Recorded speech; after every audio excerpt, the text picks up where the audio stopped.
I'm Ed Wild. I have high school education. I have 1 semester of electrical engineering in college, plus a couple of other community college courses. I have taken several correspondence courses throughout my life, and I was in the Navy and went through their electronics school. Electricians, one of the things that they do, if they were to work for the electric power company, where you're building, designing, or maintaining the power lines that run along the street into homes and all. There is a thing called a power factor. The power in these lines is a sinusoidal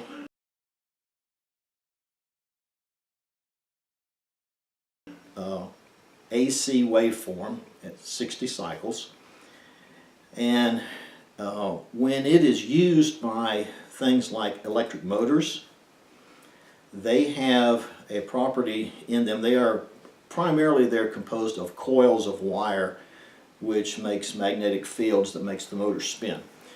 Because of those coils of wire, there's a property called inductance, which is the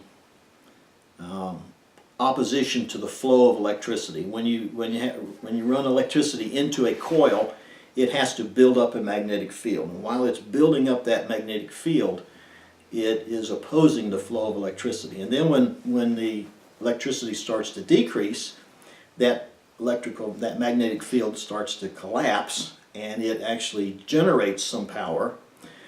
So the waveform, if you look at it going into a motor, is shifted because of that inductance, and it's called a power factor.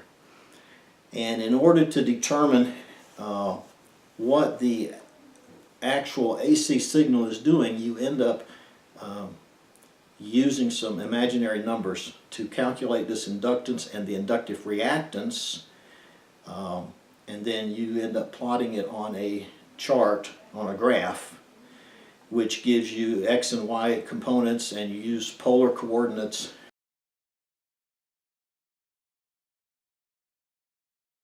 in order to determine what it is. And if it was straight resistance, it would be like this. Inductive reactance would be one way, and then in order to keep your power line balanced, you have to add some capacitive reactance the other way, so that you end up with 0.